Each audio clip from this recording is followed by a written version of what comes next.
Hello everyone, welcome back to channel Benchmark Study. आज हम discuss करेंगे आरबीआई टॉप 100 एमसीक्यू सीरीज का part 5 for your upcoming main exam. तो जिसने पहले के 4 पार्ट नहीं देखे वो प्लेलिस्ट में जाके पहले के 4 पार्ट देख सकते हैं। तो स्टार्ट करते हैं लेक्चर को और बढ़ते अपने फर्स्ट क्वेश्चन की तरफ। तो सबसे पहला क्वेश्चन है हमारा related to internet domains. RBI ने रिसेंटली क्या बोला है, जितने भी इंडिया में बैंक्स हैं वो सभी अपनी वेबसाइट में कॉमन इंटरनेट डोमेन यूज करेंगे जो कि क्या है आपका बैंक.इन। और जितने भी इंडिया में एनबीएफसीज हैं वो भी एक कॉमन इंटरनेट डोमेन यूज करेंगे अपनी वेबसाइट्स में, वो क्या है fin.in। मतलब बैंक्स क्या यूज करेंगे बैंक.इन और एनबीएफसीज क्या यूज करेंगी fin.in, ताकि जो साइबर सिक्योरिटी है वो और ज्यादा इंप्रूव हो सके। अब यहाँ पे क्वेश्चन क्या है आपका, आरबीआई ने ये इंटरनेट डोमेन्स तो दो बना दिए, बैंक.इन बना दिया बैंकिंग के लिए और fin.in बना दिया सभी एनबीएफसीज के लिए, पर इसका ऑफिशियल रजिस्ट्रार किसको बनाया है, इन डोमेन्स का ऑफिशियल रजिस्ट्रार किसको बनाया है? तो यहां पर राइट आंसर होगा आपका option number B, Institute for Development and Research in Banking Technology. अब यहां पे आपसे एक क्वेश्चन और पूछा सकता है, वो क्या है कि ये institute for Development and Research in Banking technology जो है ये स्टैब्लिश्ड कहां पे है, ये कहां पे लोकेटेड है? तो यहां पे राइट आंसर होगा आपका हैदराबाद। ये इंस्टीट्यूट कहां पे सिचुएटेड है, ये है आपका हैदराबाद में सिचुएटेड। और यहाँ पे ये क्या काम करेगा, ये काम करेगा as a official registrar for internet domains. और वो कौन कौन से, बैंक.इन जो कि किसके लिए है, बैंकिंग के लिए। जो भी आपके बैंक है इंडिया में उसके लिए क्या इंटरनेट डोमेन है, बैंक.इन। और वैसे ही एनबीएफसी के लिए कौन सा डोमेन बनाया गया है, fin.in। ठीक है, और इसका ऑफिशियल रजिस्ट्रार किसको बनाया गया है, institute for Development and Research in Banking technology, जो कि कहां लोकेटेड है, हैदराबाद में। तो बढ़ते हैं अपने नेक्स्ट क्वेश्चन की तरफ। नेक्स्ट क्वेश्चन है हमारा बेस्ड ऑन एनडीएसओएम। अब यहाँ पे एनडीएसओएम क्या आपका negotiated dealing system order matching. अब आरबीआई ने रिसेंटली क्या किया है, जो हमारे नॉन बैंक ब्रोकर्स हैं जो कि रजिस्टर्ड हैं सेबी के पास, उनको अलाउ कर दिया है कि वो एक्सेस कर पाएंगे किसका, negotiated dealing system order matching का। अब इसके लिए आरबीआई ने एक 9 मेंबर की कमेटी बनाई है। कितने मेंबर्स की कमेटी बनाई है, 9 मेंबर की कमेटी बनाई है, ताकि वो डिसाइड कर सके, वो फैसला ले सके ये जो नॉन बैंक ब्रोकर्स जो है जो कि यूज करेंगे नेगोशिएटेड डीलिंग सिस्टम का, इनका ट्रेडिंग टाइम क्या होगा, सेटलमेंट टाइम क्या होगा, उन सब पे फैसला ले पाएगी ये 9 मेंबर कमेटी। अब हमें यहाँ पे ये चीज बतानी है कि इस कमेटी के हेड कौन है। तो इस कमेटी के हेड है आपके option number B, Radha Shyam Rathore ji. वो है इस 9 मेंबर कमेटी के हेड। अब यहाँ पे क्वेश्चन को समझते हैं नेगोशिएटेड डीलिंग सिस्टम होता क्या बेसिकली। देखो ये दो क्वेश्चन यहाँ पे कवर हो जाएंगे आपके, एक सेबी ने भी इस पे कुछ फैसला लिया है तो वो भी डिस्कस कर लेते हैं यहाँ पे। एनडीएस क्या होता है आपका, नेगोशिएटेड डीलिंग सिस्टम, ये काम करता है एज अ प्राइमरी मार्केट। अब प्राइमरी मार्केट सेकेंडरी मार्केट क्या होता है, मैं इतना समझ के चल रहा हूं कि आपको इसकी बेसिक नॉलेज होगी। और अगर आपको इसकी बेसिक नॉलेज नहीं है, आप हमारे चैनल के लाइव सेक्शन में जाइएगा, वहां पे हमने बैंकिंग अवेयरनेस के रिलेटेड ये primary market, secondary market, capital market, money market के बारे में पूरी डिटेल में वीडियो बनाई है, आप वहां पे जाके देख सकते हैं। ठीक है, तो यहाँ पे मैं सिंपल सी बात करता हूँ। एनडीएस क्या होता है आपका, नेगोशिएटेड डीलिंग सिस्टम, ये काम करता है एज अ प्राइमरी मार्केट। और ये लॉन्च हुआ था आपका ईयर 2002 में। प्राइमरी मार्केट क्या होता है, जहां पे कोई भी चीज पहली बार पब्लिक को बेची जा रही है, वो चीज क्या होती है, वो मार्केट क्या बोली जाती है, प्राइमरी मार्केट। जैसे आईपीओ लॉन्च हुआ आपका, वो कहां लॉन्च होता है, प्राइमरी मार्केट में। गवर्नमेंट सिक्योरिटीज लॉन्च हुई, वो कहां लॉन्च होती है, प्राइमरी मार्केट में। प्राइमरी मार्केट बेसिकली क्या होता है आपका, देखो जैसे समझ लो मेरी एक कंपनी है, और मैंने अपना आईपीओ लॉन्च किया, मतलब अपने शेयर जो है पहली बार लिस्ट किए। तो उससे क्या होगा, जो लोग होंगे, ठीक है, लोग जो होंगे, जनता जो होगी, वो मेरे शेयर परचेज करेगी और सारा का सारा पैसा किसको आएगा, मेरी कंपनी को आएगा। और लोगों को क्या मिल जाएंगे, शेयर मिल जाएंगे। तो ये होता है आपका प्राइमरी मार्केट। अब जैसे एक पर्सन है राहुल, उसने मेरी कंपनी के शेयर खरीद लिए, कुछ टाइम बाद उसने सोहन को बेच दिए। तो ये सारी जो ट्रेडिंग होती है ये कहां होती है, आपकी सेकेंडरी मार्केट में। और इसमें क्या होता है, कंपनी को कोई पैसा नहीं मिलता है, राहुल बेचेगा, सोहन को शेयर मिल जाएगा, राहुल को पैसे मिल जाएंगे। ठीक है, तो मतलब जब पहली बार कोई कंपनी अपनी चीज मार्केट में उतारती है और जिससे डायरेक्टली पैसा कंपनी के पास आता है, वो कहां उतारती है, प्राइमरी मार्केट में। उसके बाद जो भी आप खरीद रहे हो, बेच रहे हो, पैसे कमा रहे हो, वो सब कहां होता है, सेकेंडरी मार्केट में। तो एनडीएस क्या था आपका, प्राइमरी मार्केट, और ये लॉन्च हुआ था ईयर 2002 में। फिर क्या हुआ, एनडीएसओएम लॉन्च कर दिया। एनडीएसओएम मतलब ये काम करेगा एज अ सेकेंडरी मार्केट, और ये लॉन्च किया था आपका ईयर 2005 में। अब सपोज जैसे गवर्नमेंट है, गवर्नमेंट ने अपना गवर्नमेंट सिक्योरिटीज जो है वो इंट्रोड्यूस की। गवर्नमेंट ने क्या किया, अपनी गवर्नमेंट सिक्योरिटीज लॉन्च की। गवर्नमेंट सिक्योरिटीज लॉन्च की, समझ लो 100 करोड़ की। अब ये 100 करोड़ की गवर्नमेंट सिक्योरिटीज पहले कहां पे आएंगी, एनडीएस पे आएंगी। यहाँ पे लोग जो है ये 100 करोड़ की गवर्नमेंट सिक्योरिटीज परचेज करेंगे और सारा पैसा किसको चला जाएगा, गवर्नमेंट के पास। अब समझो इसी जो ये 100 करोड़ की सिक्योरिटीज लॉन्च की गवर्नमेंट ने, इसमें से 10 करोड़ की सिक्योरिटी जो है वो एसबीआई ने खरीद ली। एसबीआई ने खरीद ली। और ये जो गवर्नमेंट सिक्योरिटी लॉन्च की थी इसकी मैच्योरिटी थी समझ लो 3 इयर्स की, 3 इयर्स की मैच्योरिटी थी। अब 10 करोड़ की जो गवर्नमेंट सिक्योरिटी है वो एसबीआई ने परचेज कर ली। अब समझ लो 1.5 साल बाद एसबीआई को पैसे की जरूरत है, तो एसबीआई ये 10 करोड़ की सिक्योरिटी पीएनबी को बेच सकता है। और ये कहां बेचेगा? एनडीएस ओएम प्लेटफॉर्म में। क्यों? क्योंकि इसने 10 करोड़ की जो सिक्योरिटीज बेची इसमें से गवर्नमेंट को कोई हिस्सा नहीं गया। 10 करोड़ की सिक्योरिटीज ने पीएनबी को बेची तो पीएनबी के पास वो गवर्नमेंट सिक्योरिटीज आ गई और बदले में एसबीआई को पैसे मिल गए। इसमें गवर्नमेंट का कुछ ना लेना है ना देना है। तो इसलिए ये क्या एक चीज होगी, ये ट्रांजेक्शन क्या होगी? सेकेंडरी मार्केट पे होगी। और ये कहां होती है? आपकी एनडीएस ओएम प्लेटफॉर्म पे। और ये लॉन्च हुआ था आपका ईयर 2005 में। तो आरबीआई ने पहले किस किस को अलाउड किया हुआ था एनडीएस ओएम प्लेटफॉर्म का एक्सेस करने के लिए? रेगुलेटेड एंटिटीज, जो भी रेगुलेटेड एंटिटीज हैं उनके लिए, बैंक्स के लिए, स्टैंड अलोन प्राइमरी डीलर्स के लिए, इन सबको अलाउ किया था कि आप एनडीएस ओएम प्लेटफॉर्म का यूज कर सकते हैं। अब आरबीआई ने क्या बोला कि जो नॉन बैंक ब्रोकर्स हैं वो भी इस प्लेटफॉर्म का यूज कर सकते हैं। शर्त क्या है? वो सेबी के पास रजिस्टर्ड होने चाहिए। और उसी के लिए ये 9 मेंबर की कमेटी बनाई है जिसके हेड कौन है? राधा श्याम राठौर जी। अब यहाँ पे सेबी की क्या गाइडलाइंस है? सेबी ने एक चीज और बोली है। सेबी ने बोली है जो हमारे स्टॉक ब्रोकर्स है, स्टॉक ब्रोकर्स, ब्रोकर्स मतलब स्टॉक ब्रोकर्स कैसे हो गए? जैसे आपकी जीरोधा ऐप हो गई, ग्रो ऐप हो गई, ये क्या काम करते हैं? एक तरीके का स्टॉक ब्रोकर का काम करते हैं। तो जो हमारे स्टॉक ब्रोकर्स हैं वो भी पार्टिसिपेट कर पाएंगे किसमें? गवर्नमेंट सिक्योरिटीज की ट्रेडिंग में, गवर्नमेंट सिक्योरिटीज की ट्रेडिंग में on NDS OM platform. NDS OM platform पे अब गवर्नमेंट सिक्योरिटी की ट्रेडिंग ये स्टॉक ब्रोकर्स भी कर पाएंगे। पर यहां पे शर्त क्या है? इन स्टॉक ब्रोकर्स को एक सेपरेट बिजनेस यूनिट इस्टेब्लिश करनी पड़ेगी, सेपरेट बिजनेस यूनिट इस्टेब्लिश करनी पड़ेगी, तभी ये ट्रेड कर पाएंगे गवर्नमेंट सिक्योरिटीज में ऑन एनडीएस ओएम प्लेटफॉर्म। ठीक है, बढ़ते हैं नेक्स्ट क्वेश्चन की तरफ। नेक्स्ट क्वेश्चन है हमारा बेस्ड ऑन एलसीआर नॉर्म्स। अब यहाँ पे एलसीआर नॉर्म क्या होता है? आपका लिक्विडिटी कवरेज रेशो। और ये नॉर्म्स जो है ये किसने इंट्रोड्यूस किए हैं? ये किए हैं हमारे बेजल 3 नॉर्म्स ने, बेजल 3 नॉर्म्स ने। अब यहाँ पे क्वेश्चन क्या पूछा गया है आपसे? यहाँ पे क्वेश्चन पूछा गया है कि आरबीआई ने क्या बोला था? What additional run off factor were banks instructed to allocate for retail deposit link to internet banking and mobile banking. तो यहाँ पे राइट आंसर क्या है आपका? Option number B 5%। अब ये क्वेश्चन आपको कुछ समझ नहीं आएगा, इसको मैं समझाता हूं। देखो यहाँ पे क्या है, आरबीआई ने बोला है, बेसल 3 नॉर्म से बोला है कि बैंक को क्या मेंटेन करना पड़ेगा? LCR ratio, liquidity coverage ratio. और ये होता क्या आपका? HQLA upon net outflow, net outflow in next 30 days, in next 30 days. अब इसका मतलब क्या है? और ये जो वैल्यू है ये कितनी रहनी चाहिए आपकी? हमेशा 100% या उससे ज्यादा। अब यहां पे इसका मतलब क्या है? जैसे बैंक के कस्टमर है वो अपना क्या करते हैं? डिपॉजिट रखते हैं बैंक में, चाहे वो एफडी के रूप में रखें, आरडी के रूप में रखें, फिर या फिर आपके सेविंग अकाउंट में रखें, या फिर आपके करंट अकाउंट में रखें, किसी के भी कैसी फॉर्म में भी डिपॉजिट रखें। कोई कस्टमर अपना कोई भी डिपॉजिट बैंक में रख रहा है, वो कभी ना कभी उस डिपॉजिट को वहां से विड्रॉ करेगा, वहां से निकालेगा। तो एलसीआर नॉर्म क्या बोलता है? बैंक को उतनी लिक्विड एसेट मेंटेन करनी पड़ेगी ताकि वो मैच कर पाए जो नेक्स्ट 30 डेज में उसके बैंक से आउटफ्लो होने वाला है कैश का। मतलब बैंक को क्या करना पड़ेगा? एक कैलकुलेटेड अमाउंट निकाल के रखनी पड़ेगी। किस चीज की? कि अगले 30 दिन में उसके बैंक से कितना डिपॉजिट जा सकता है, कितने लोग उसके बैंक से पैसा निकाल सकते हैं और कितना पैसा निकाल सकते हैं, उसका एक रफली आइडिया कैलकुलेट करके रखेगा बैंक। और उस जो डिपॉजिट लेके जा रहे हैं लोग उनको डिपॉजिट देना भी तो पड़ेगा बैंक को, तो उसको डिपॉजिट कैसे देगा? जो उसने high quality liquid acid maintain की होगी उससे।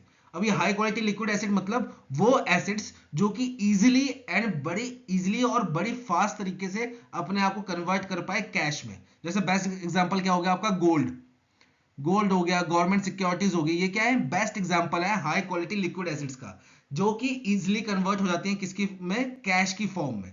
तो बैंक के पास इतनी हाई क्वालिटी लिक्विड एसिड होनी चाहिए कि वो जो अगले 30 दिन में उसके बैंक से पैसा जाने वाला है उसको मीट कर पाए। ये होता है आपका एलसीआर, लिक्विडिटी कवरेज रेशो। और ये कितनी मेंटेन करनी होती है बैंक्स को? 100% या 100% से ज्यादा, 100% से कम नहीं होनी चाहिए। अब यहाँ पे देखो क्या होता है, ये जो हाई क्वालिटी लिक्विड एसिड्स है ना, हाई क्वालिटी लिक्विड एसिड्स ये दो टाइप की होती है। एक होती है आपकी लेवल 1, इतना डीप में पूछेगा नहीं आपसे, फिर भी हल्का सा बता देता हूं। एक होती है आपकी लेवल 2, जैसे आप बैंक का पेपर निकाल लोगे उसके बाद जब आप जेआईबी सीआईबी दोगे तब आपको ये चीज काम में आएगी। ठीक है, इधर शायद अगर बहुत टफ क्वेश्चन बनाना होगा तो डाल दे, वरना इतना जरूरी है नहीं। तो HQLA high quality liquid acid जो है आपकी वो दो टाइप की होती है, लेवल 1 लेवल 2। लेवल 1 में क्या होता है, 0 हेयर कट होता है, और लेवल 2 में क्या होता है, 10 से 15% का हेयर कट होता है, 10 से 15, 20, 30, इतना मतलब 10 से 30 तक का हेयर कट हो जाता है। अब ये हेयर कट क्या है, हेयर कट का मतलब है जो आपकी एसिड है, जो उसकी वैल्यू है, उससे थोड़े कम पैसे मिलना, उसको बोलते हैं हेयर कट। जैसे फॉर एग्जांपल मैं बताऊं आपको, जैसे समझ लो लैंड है, आपके पास जमीन है, जमीन जो है उसको हम हाई क्वालिटी लिक्विड एसिड में कभी कंसिडर नहीं करते। क्यों? क्योंकि उसमें हेयर कट काफी ज्यादा होता है। अगर आपको खड़े पैर मतलब एकदम से फौरन पैसा चाहिए और आपकी जमीन समझ लो 10 लाख की है, तो आपको एकदम से कोई भी 10 लाख नहीं देने वाला, ठीक है। वो आपको 8 लाख या 9 लाख रुपया देंगे और आपको जमीन उतने में बेचनी पड़ेगी, क्योंकि आपको एकदम से जरूरत है पैसों की। तो इसलिए क्या होता है, अब ये जो 8-9 लाख हो, देखो कीमत कितनी थी, 10 लाख, आपने बेची कितने में, 8 लाख या 9 लाख में। तो ये जो 1 लाख या 2 लाख का घाटा हुआ, इसको क्या बोलते हैं, हेयर कट। इसी को बोलते हैं हम हेयर कट। जो आपकी एसिड की वैल्यू होती है उससे आप कितने कम में बेच रहे हो, उसको बोलते हैं हम हेयर कट। तो यहाँ पे क्या होता है, लेवल 1 वाली में आपका 0 हेयर कट होता है, और लेवल 2 वाली में अकॉर्डिंग टू आपकी जो एसिड है उसकी डिपेंड करता है हेयर कट कितना हुआ, 10 से 30% का हेयर कट होता है। तो ये आपको क्या करना पड़ता है, मेंटेन करना पड़ता है। अब यहाँ पे क्वेश्चन क्या था, क्वेश्चन समझते हैं। देखो यहाँ पे क्वेश्चन पूछा गया था कि आरबीआई ने बोला है, आरबीआई ने बोला है, क्या बोला है आरबीआई ने, जो भी बैंक के कस्टमर्स हैं, जो भी बैंक के कस्टमर हैं और इन कस्टमर के पास अगर आईएनबी है, आईएनबी यानी कि इंटरनेट बैंकिंग या मोबाइल बैंकिंग है, तो आपको ऐसे कस्टमर्स के लिए रन ऑफ फैक्टर जो है वो 5% से बढ़ाना पड़ेगा। मतलब एडिशनल 5% रन ऑफ फैक्टर रखना पड़ेगा ऐसे कस्टमर्स के लिए। अब ये क्या क्वेश्चन हुआ, ये समझते हैं इसका मतलब क्या है। जैसे समझ लो एक बैंक है हमारा, कोई भी बैंक रख लो, उसमें राहुल का डिपॉजिट है, राहुल का डिपॉजिट है समझ लो 1000 रुपए, 1000 रुपए डिपॉजिट है, और इसका समझ लो इसके पास आईएनबी नहीं है, मतलब इंटरनेट मोबाइल बैंकिंग कुछ भी नहीं है इसके पास। तो मैं एग्जांपल एज्यूम करके बता रहा हूं आपको, रन ऑफ फैक्टर इसका चेंज भी हो सकता है, मैं यहां पे एज्यूम लेके चल रहा हूं। तो सपोज ऐसे केस में राहुल का जो रन ऑफ फैक्टर था, रन ऑफ फैक्टर जो था वो समझ लो आप था 10%। तो इसका मतलब क्या हुआ रन ऑफ फैक्टर का, कि राहुल के अकाउंट में 1000 रुपए हैं और इसके पास इंटरनेट बैंकिंग मोबाइल बैंकिंग है नहीं, और इसका रन ऑफ फैक्टर है 10%। मतलब अगले 30 दिन में, अगले 30 दिन में राहुल जो है वो 100 रुपया विड्रॉल कर सकता है। ये हम मान के चलेंगे कि अगले 30 दिन में राहुल जो है वो 100 रुपया निकालेगा अपने डिपॉजिट में से। मतलब net outflow in next 30 days में यहाँ पे क्या आ जाएगा, 100 रुपीज आ जाएगा। यहाँ पे क्या आ जाएगा डिनोमिनेटर में, जैसे एलसीआर है ना, एलसीआर क्या है, H Q L A upon net outflow in next 30 days. तो यहाँ पे राहुल के केस में क्या था, राहुल ने 1000 रुपए जमा कर रखे हैं बैंक में और इसके पास आईएनबी और नेट बैंकिंग कुछ भी नहीं है, तो इसका रन ऑफ फैक्टर था 10 रुपए, 10%, तो यानी कि ये कितना हुआ 100 रुपए। मतलब नेट आउटफ्लो कितना होगा नेक्स्ट 30 डेज में राहुल के केस में, 100 रुपए। अब यहाँ पे आरबीआई ने क्या बोला था कि अगर ये कस्टमर्स जो है इनके पास आईएनबी है तो आपको एडिशनल 5% का रन ऑफ फैक्टर रखना है। मतलब अगर ये राहुल के पास आईएनबी होती, आईएनबी इंटरनेट बैंकिंग या मोबाइल बैंकिंग, तो इसका रन ऑफ फैक्टर 10% नहीं होता, ये बढ़ जाता, कितना हो जाता, 15%, 5% एडिशनल एड ऑन हो जाता है इसके रन ऑफ फैक्टर में। तो अब क्या होता है, जो एलसीआर है उसमें क्या होता है, H Q L A high quality liquid acid upon 150 हो जाता है। 15% की वैल्यू कितनी होती है, 1000 का 15%, 150 रुपए। तो अब क्या होता है, डिनोमिनेटर में 150 आता है। देखो तो इस केस से क्या हुआ, डिनोमिनेटर 100 से बढ़ के 150 हो गया। तो जाहिर सी बात है अगर मेरे को एलसीआर 100% या उससे ऊपर ही रखना है तो मेरे को एच क्यू एल ए की वैल्यू भी बढ़ानी पड़ेगी। जो एच क्यू एल ए की वैल्यू यहां पे होगी उससे ज्यादा मेरे को यहां मेंटेन करनी पड़ेगी। क्यों? क्योंकि मैंने डिनोमिनेटर जो है वो 100 से बढ़ा के 150 कर दिया। तो यहां पे क्या हुआ, आरबीआई ने बोला था जो भी आपके कस्टमर्स है जिनके पास आईएनबी है उनके लिए आपको एडिशनल 5% का run off factor add on करना पड़ेगा। पर इसको अब आरबीआई ने क्या कर दिया, पोस्टपोन कर दिया है। अब आरबीआई ने बोला है कि हम इसको 31 मार्च 2026 से पहले एप्लीकेबल नहीं करेंगे। और ऐसा क्यों? क्योंकि बैंक्स में चल रहा है लिक्विडिटी क्रंच, बैंक के पास लिक्विडिटी तो नहीं है, इसलिए तो आरबीआई ने पहले क्या किया, सीआरआर की वैल्यू कम की, फिर उसके बाद रेपो रेट कम कर दिया। क्यों किया? क्योंकि बैंक के पास लिक्विडिटी नहीं बची है, ठीक है, बैंक जो है लिक्विडिटी क्रंच में चल रहा है। अब यहाँ पे एक चीज आप सोच सकते हो, पूछ सकते हो, वो क्या, कि ये रन ऑफ फैक्टर जो आईएनबी कस्टमर्स हैं उनके लिए run off factor 5% extra maintain करने के लिए क्यों बोल रहा है आरबीआई। क्योंकि देखो जो हमारे आईएनबी कस्टमर्स हैं उनको बैंक आने की जरूरत भी नहीं है, वो फोन से ही अपना पैसा किसी और को भेज सकते हैं। जैसे यूपीआई का यूज करके आपने किसी दुकानदार को पेमेंट कर दी, या फिर आपने आईएनबी का यूज करके अपने किसी दोस्त को पैसे दे दिए, तो उससे क्या होगा, बैंक का जो लिक्विड है, वो जो नेट आउटफ्लो है वो तो इंक्रीज हो जाएगा आईएनबी की वजह से, और बैंक को इसकी भनक भी नहीं होगी, और वो क्या होगा, एचक्यूएल उसका डिक्रीज हो जाएगा, तो उसकी लिक्विडिटी कवरेज रेशियो जो है वो कम हो जाएगी। तो उसको इक्वली मेंटेन करने के लिए आरबीआई ने बोला है जो कस्टमर आईएनबी का यूज करते हैं उनके लिए रन ऑफ फैक्टर एडिशनल 5% का मेंटेन करके रखना पड़ेगा सभी बैंकों को। पर ये अब पोस्टपोन कर दिया और ये 31 मार्च 2026 से पहले एप्लीकेबल नहीं होगा। ठीक है, बढ़ते हैं नेक्स्ट क्वेश्चन की तरफ। नेक्स्ट क्वेश्चन है हमारा बेस्ड ऑन एनसीडी। एनसीडी क्या होता है आपका, नॉन कन्वर्टेबल डिबेंचर्स। ये एक तरीके का क्या होता है आपका, डेट इंस्ट्रूमेंट होता है, जिसके थ्रू कंपनीज जो है वो क्या करती हैं, लोगों से पैसे उधार लेती हैं। और इसको नॉन कन्वर्टेबल डिबेंचर क्यों बोलते हैं, क्योंकि ये वो डिबेंचर्स होते हैं जिसको हम इक्विटी शेयर में कन्वर्ट नहीं कर सकते।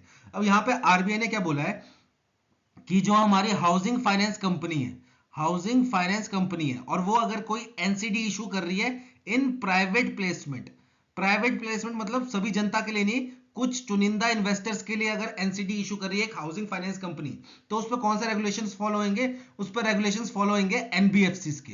जो एनबीएफसीज पे रेगुलेशन फॉलो होते हैं वही रेगुलेशन फॉलो होंगे हमारी हाउसिंग फाइनेंस कंपनी पे, जो कि NCD non convertible debenture issue कर रही है फॉर प्राइवेट प्लेसमेंट। अब यहाँ पे मिनिमम सब्सक्रिप्शन कितना और मैक्सिमम सब्सक्रिप्शन कितना है, इसके ऊपर क्वेश्चन है। तो यहाँ पर राइट आंसर है आपका ऑप्शन नंबर बी।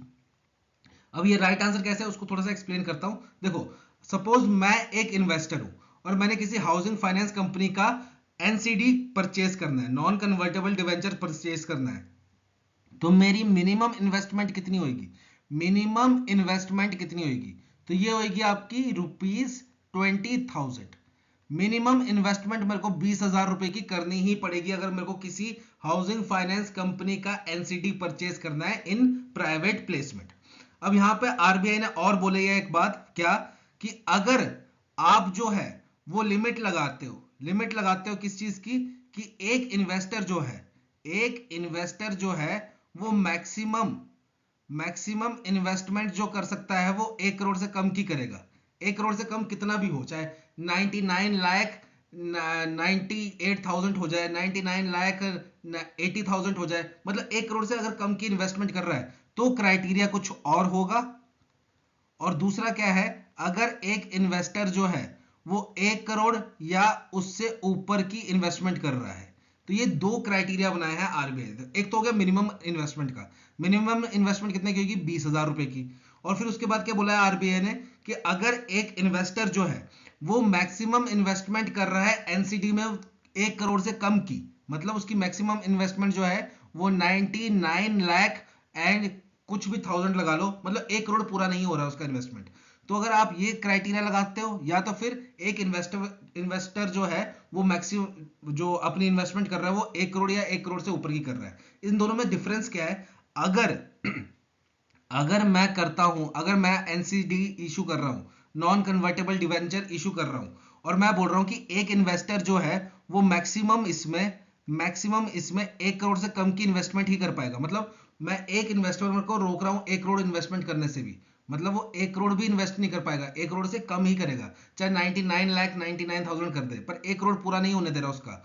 उस सिनेरियो में आरबीआई क्या बोलता है कि मैं मैक्सिमम 200 इन्वेस्टर्स को ही अपने नॉन कन्वर्टेबल डिवेंचर इशू कर पाऊंगा इन अ फाइनेंशियल ईयर। ये एक इंपॉर्टेंट एक चीज, अगर एक इन्वेस्टर जो है उसको मैं रोक रहा हूं 1 करोड़ की इन्वेस्टमेंट करने से, उसको मैं रोक रहा हूं 1 करोड़ की इन्वेस्टमेंट करने से मेरे नॉन कन्वर्टेबल डिवेंचर में, तो ऐसे केस में मैं साल में सिर्फ 200 इन्वेस्टर्स को ही अपना नॉन कन्वर्टेबल डिवेंचर बेच पाऊंगा, ये कंडीशन है। और अगर कोई इन्वेस्टर जो है वो मेरे एनसीडी में नॉन कन्वर्टेबल डिवेंचर में 1 करोड़ या उससे ऊपर की इन्वेस्टमेंट कर रहा है तो उसके लिए कोई क्राइटेरिया नहीं है। पर अगर मैं किसी इन्वेस्टर को रोक रहा हूं कि भाई आप 1 करोड़ की इन्वेस्टमेंट नहीं कर सकते मेरे नॉन कन्वर्टेबल डिवेंचर्स में, आपकी इन्वेस्टमेंट 1 करोड़ से कम ही रहनी चाहिए, तो उस सिनेरियो में आरबीआई ने क्या बोला मेरे को, कि मैं सिर्फ 200 इन्वेस्टर्स को ही अपना नॉन कन्वर्टेबल डिवेंचर दे पाऊंगा, और मिनिमम इन्वेस्टमेंट कितने की होगी नॉन कन्वर्टेबल डिवेंचर्स में, 20,000 की। ठीक है, तो यहां पर राइट आंसर क्या आपका ऑप्शन नंबर बी। ठीक है, बढ़ते हैं नेक्स्ट क्वेश्चन की तरफ। नेक्स्ट क्वेश्चन है हमारा based on maximum penalty that can RBI impose under section 30 of payment and settlement act 2007। अब रिसेंटली आरबीआई ने इस पेनल्टी के ऊपर थोड़े चेंजेस लाए हैं, तो हमें यहाँ पे बताना राइट आंसर क्या है। तो यहाँ पे राइट आंसर है ऑप्शन नंबर सी, 10 लाख और twice the amount involve. RBI ने बोला है अगर जो नुकसान हुआ है, जो आपका नुकसान हुआ है उसको अगर हम पैसों में नाप सकते हैं, तब तो आपकी पेनल्टी कितनी होगी, ट्वाइस द अमाउंट, 2 टाइम्स जितना भी नुकसान हुआ है, जितना भी लॉस हुआ है उसका 2 टाइम्स।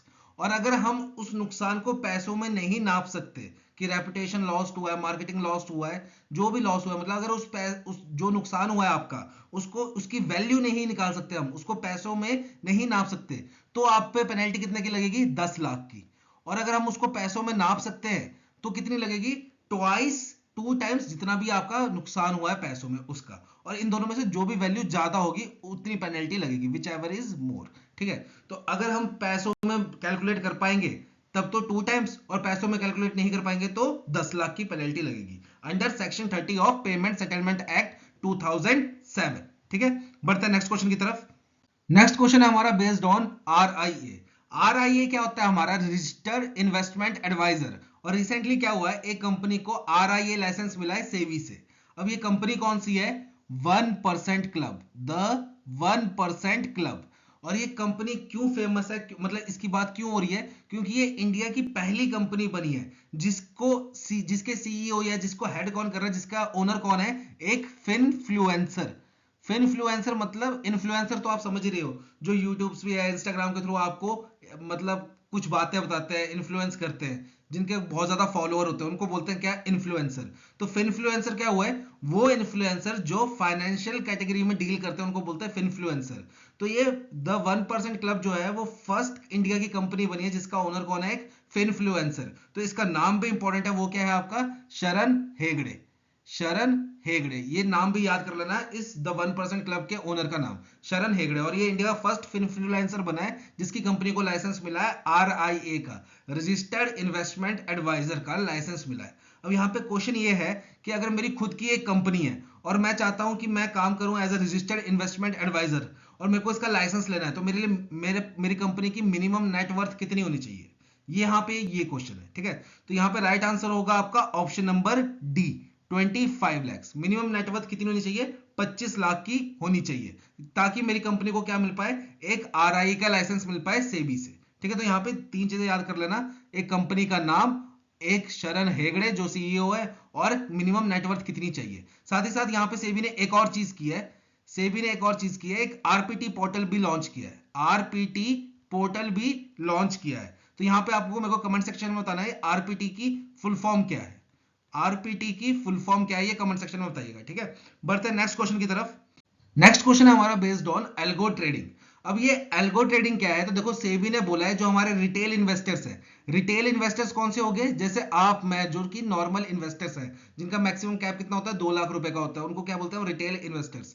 तो रिटेल इन्वेस्टर्स भी यूज कर पाएंगे एल्गो ट्रेडिंग का। मतलब पहले ये जो एल्गो ट्रेडिंग थी ये बड़ी बड़ी कॉर्पोरेट फर्म्स के लिए, कॉर्पोरेट जायंट्स के लिए एप्लीकेबल होती थी। अब यहाँ पे रिटेल इन्वेस्टर्स भी एल्गो ट्रेडिंग का यूज कर पाएंगे। एल्गो ट्रेडिंग बेसिकली होता क्या है, आप एक एल्गोरिथम का यूज करते हो, एल्गोरिथम का यूज करते हो, और उसमें कोई भी आप अपनी रेफरेंस डाल दो कि भाई मेरे को ऐसे चाहिए, तो वो एल्गोरिथम ही आपके बिहाफ पे ट्रेडिंग करेगा। आपको बार बार मार्केट को ओपन करके देखने की जरूरत नहीं है, एल्गोरिथम ही आपके बिहाफ पे ट्रेडिंग करेगा। तो ये फैसिलिटी जो है वो रिटेल इन्वेस्टर्स को भी मिल जाएगी। और कब से मिलेगी, तो यहाँ पर राइट आंसर है आपका ऑप्शन नंबर बी, 1 अगस्त 2025 से। तो 1 अगस्त 2025 से आप अपना ब्रोकर जो है, जैसे कि ग्रो ऐप हो गई, जीरोधा ऐप हो गई, 5 पैसा हो गया, ये सारी क्या होती है एक तरीके की, ये सारी होती हैं आपके ब्रोकर्स, ये होते हैं आपके ब्रोकर्स। तो इनसे आप क्या कर सकते हो, एल्गो उधार लेके ट्रेडिंग कर सकते हो, एल्गो इनसे लेके आप ट्रेडिंग कर सकते हो बाय यूजिंग एल्गो ट्रेडिंग। पर यहाँ पे सेबी ने क्या बोला है, जो भी ब्रोकर्स अपने रिटेल इन्वेस्टर्स को क्या कर रहे हैं, एल्गो प्रोवाइड कर रहे हैं फॉर ट्रेडिंग। एल्गो मतलब एल्गोरिदम, एक तरीके का प्रोग्राम टाइप होता है। अगर वो ब्रोकर, जो भी ब्रोकर्स अपने रिटेल इन्वेस्टर्स को ये एल्गोरिदम प्रोवाइड कर रहे हैं फॉर ट्रेडिंग, उन ब्रोकर्स को क्या करना पड़ेगा, पहले अपने एल्गोरिदम को रजिस्टर करवाना पड़ेगा, कहां पे, सेबी पे। ठीक है, फिर वो अपने रिटेल इन्वेस्टर्स जो है, जो इन्वेस्टर्स हैं आपके छोटे इन्वेस्टर्स, उनको प्रोवाइड कर पाएंगे ये एल्गोरिदम, और इसका यूज करके वो रिटेल इन्वेस्टर्स ट्रेडिंग कर पाएंगे इन मार्केट। ठीक है, बढ़ते हैं नेक्स्ट क्वेश्चन की तरफ। नेक्स्ट क्वेश्चन है हमारा based on financial literacy week. Recently RBI ने क्या किया है, फाइनेंशियल लिटरेसी वीक को ऑब्जर्व किया। कब से कब तक? फरवरी 24 से लेकर फरवरी 28 तक। तो यहां पे हमें बताना है कि जो इस बार का फाइनेंशियल लिटरेसी वीक था, इसकी थीम क्या थी। तो राइट आंसर है यहां पे आपका option number B, financial literacy women prosperity. यहां पे आपका एक स्टैटिक का क्वेश्चन भी बन सकता है, वो क्या कि जो फाइनेंशियल लिटरेसी वीक है आरबीआई ने मनाना कब से स्टार्ट किया। तो आरबीआई ने फाइनेंशियल लिटरेसी वीक बनाना स्टार्ट किया ईयर 2016 से, और इस बार की थीम क्या थी, फाइनेंशियल लिटरेसी विमेन प्रॉस्पेरिटी। और एम क्या है, एम ये है कि जो विमेन्स है उनकी पार्टिसिपेशन इंक्रीज करना इन इंडियन इकोनॉमी। इंडिया की जो इकोनॉमी है, इंडिया की जो फाइनेंशियल पार्टिसिपेशन है, उसमें वुमेन की हिस्सेदारी को इंक्रीज करना और मैन के बराबर लाके खड़ा करना, ये एम है इस बार का फाइनेंशियल लिटरेसी वीक का। इसलिए इसकी थीम क्या है, फाइनेंशियल लिटरेसी विमेन प्रॉस्पेरिटी। ठीक है, बढ़ते हैं नेक्स्ट क्वेश्चन की तरफ। नेक्स्ट क्वेश्चन है हमारा related to RBI data. RBI ने रिसेंटली क्या किया है, अपनी एक मोबाइल एप्लीकेशन लॉन्च किया जिसका नाम क्या है, आरबीआई डाटा। और ये एप्लीकेबल आईओएस पे भी चलेगी एंड एंड्रॉयड पे भी चलेगी, पर एंड्रॉयड के लिए आपको वर्जन 12 एंड अबव चाहिए। तो इस ऐप का काम क्या है कि इंडिया की पब्लिक को ये सारा इंडिया की इकोनॉमी का डाटा प्रोवाइड कर देगी एक ही जगह पे, चाहे वो माइक्रो इकोनॉमिक हो या फाइनेंशियल डाटा हो, कुछ भी डाटा हो इंडिया इकोनॉमी से रिलेटेड, वो सारा डाटा आपको इस ऐप पे मिल जाएगा। साथ ही साथ आपको क्या मिलेगा, आप इस ऐप में ट्रैक कर सकते हो, क्या चीज ट्रैक कर सकते हो कि आपके 20 किलोमीटर के रेडियस में, 20 किलोमीटर के रेडियस में कोई बैंकिंग फैसिलिटी है कि नहीं, या कोई बैंक हो या एटीएम हो या फिर सीएसपी हो, तो वो सब आप कैसे ढूंढ सकते हो, इस ऐप से ढूंढ सकते हो। और ये आपके 20 किलोमीटर के रेडियस में कौन कौन से बैंक या एटीएम या सीएसपी अवेलेबल है, वो सारी फैसिलिटी बता देगा। पर यहाँ पे ये एक और चीज करता है, ये एक यूनियन, एक ग्रुप का डाटा भी शेयर करता है। तो हमें यहाँ पे ऑप्शन में बताना है कि कौन सी यूनियन का डाटा, कौन सी यूनियन का मेंबर्स जो कंट्रीज हैं उसका डाटा शेयर करता है। तो यहाँ पे राइट आंसर है आपका option number C, SAARC countries जो है हमारी, उनका भी इकोनॉमिक डाटा जो है वो इस ऐप में मिल जाएगा। और उसके लिए आपको इस ऐप में क्या दिया गया है, सार्क फाइनेंस लिंक दिया गया है। क्या दिया है आपको, सार्क फाइनेंस लिंक, ये दिया गया है आपको इस ऐप में, जिससे आपको सार्क नेशंस, जितनी भी सार्क कंट्रीज हैं, उसका डाटा अवेलेबल हो जाएगा इस आरबीआई डाटा ऐप में। तो यहां से आपका स्टैटिक का क्वेश्चन बन सकता है, क्या सार्क कब फॉर्म हुआ था। तो ये फॉर्म हुआ था आपका 8 दिसंबर 1985 को। इसमें टोटल फाउंडिंग मेंबर्स कितने थे, तो आपके टोटल 7 फाउंडिंग मेंबर्स थे। कौन कौन से, बांग्लादेश, भूटान, इंडिया, मालदीव्स, नेपाल, पाकिस्तान एंड श्रीलंका। और इसमें अभी टोटल मेंबर कितने हैं, तो 8 मेंबर है, टोटल 8 मेंबर है। जो 8वां मेंबर जुड़ा वो कौन था, हमारा अफगानिस्तान। और ये कब जुड़ा, ईयर 2007 में। तो ये सार्क नेशन फॉर्म हुआ था, ये फॉर्म कहां हुआ था, ये फॉर्म हुआ था आपका ढाका, बांग्लादेश में। और इसका हेडक्वार्टर कहां है, इसका हेडक्वार्टर है आपका कहां पे, नेपाल, काठमांडू में, काठमांडू नेपाल में। ठीक है, तो वहां पे इसका क्या है, आपका सेक्रेटरीट बोल लो या आप बोल सकते हो उसका हेडक्वार्टर। अब यहाँ पे एक क्वेश्चन और है, आरबीआई ने जैसे ये आरबीआई डाटा ऐप लॉन्च की ना, वैसे आरबीआई ने एक रेगुलेटरी सैंडबॉक्स भी लॉन्च किया जिसका नाम क्या है, ऑन टैप, ऑन टैप। और इसके ट्रायल वर्जन के लिए किस कंपनी के साथ टाई अप किया है, एक चेन्नई की कंपनी है जिसका नाम क्या है, एक्सटो इंडिया टेक्नोलॉजी प्राइवेट लिमिटेड। तो ये चीज भी याद रख लीजिएगा। और ये किस लिए किया है ऑन टैप का आपका लॉन्च, जो ये रेगुलेटरी सैंडबॉक्स है ऑन टैप, ये किस लिए लॉन्च किया गया है, ये रिटेल पेमेंट्स के लिए लॉन्च किया गया है, रिटेल पेमेंट के लिए। ठीक है, बढ़ते नेक्स्ट क्वेश्चन की तरफ। नेक्स्ट क्वेश्चन है हमारा based on white label ATMs. अभी आरबीआई ने रिसेंटली क्या किया है, एक वैक्रेंगे लिमिटेड नाम की कंपनी है जिसको एक्सटेंशन दिया है कि वो अपने जो व्हाइट लेबल एटीएम्स इंडिया में चल रहे हैं उसको 31 मार्च 2026 तक चला सकती है। अब यहाँ पे क्वेश्चन ये है कि एक जो व्हाइट लेबल एटीएम होता है उसमें एफडीआई कितनी अलाउड होती है। अगर एक व्हाइट लेबल एटीएम कंपनी है उसमें एफडीआई कितनी अलाउड है, फॉरेन डायरेक्ट इन्वेस्टमेंट कितनी अलाउड है। तो यहाँ पर राइट आंसर है आपका option number C, 100% FDI allowed है इन व्हाइट लेबल एटीएम्स। तो ये व्हाइट लेबल एटीएम्स होते क्या है बेसिकली, जिनमें बैंक का नाम नहीं होता, वो मतलब थर्ड पार्टी एटीएम्स होते हैं जिसमें कंपनीज का नाम लिखा होता है, वो एटीएम क्या कहलाए जाते हैं, व्हाइट लेबल एटीएम्स, जिसमें बैंक का कोई नाम नहीं होता। तो टोटल इंडिया में कितनी कंपनीज हैं? तो टोटल इंडिया में 5 कंपनीज हैं जिनको व्हाइट लेवल एटीएम का लाइसेंस मिला हुआ है। एक कौन सी है आपकी? ईपीएस, दूसरी है आपकी इंडिया वन पेमेंट, फिर तीसरी है आपकी हिटाची पेमेंट, फिर चौथी ये वक्रांगे लिमिटेड, ठीक है, चौथी ये होगी, और पांचवी कौन सी होगी आपकी? Tata communication payment solution. तो 5 कंपनीज है जिनको व्हाइट लेवल एटीएम्स का लाइसेंस मिला हुआ है आरबीआई के थ्रू। तो यहां से एक क्वेश्चन और बन सकता है, अगर किसी कंपनी को व्हाइट लेवल एटीएम का लाइसेंस लेना है आरबीआई से, तो मिनिमम नेटवर्थ कितनी होनी चाहिए उस कंपनी की? मिनिमम नेटवर्थ कितनी होनी चाहिए उस कंपनी की? तो मिनिमम नेटवर्थ होनी चाहिए आपकी कितनी? 100 करोड़। और यहाँ पे इंडिया का फर्स्ट व्हाइट लेवल एटीएम किस कंपनी ने लगाया था? तो वो लगाया था आपका टाटा कम्युनिकेशंस ने। टाटा कम्युनिकेशन पेमेंट सॉल्यूशन ने पहला इंडिया का व्हाइट लेवल एटीएम लगाया था। और जो टाटा के व्हाइट लेवल एटीएम से इनका नाम क्या है? इंडी कैश। इंडी कैश। और ये कहां लगाया था आपका? चंद्रपारा डिस्ट्रिक्ट, चंद्रपारा विलेज थाना में, ठीक है, चंद्रपारा एरिया थाना में, और ईयर 2013 में लगाया गया था ये पहला व्हाइट लेवल एटीएम। ठीक है, तो ये थे आपके आज के क्वेश्चंस। बहुत जल्द मिलेंगे आपको नई वीडियो के साथ। Till then have a nice day.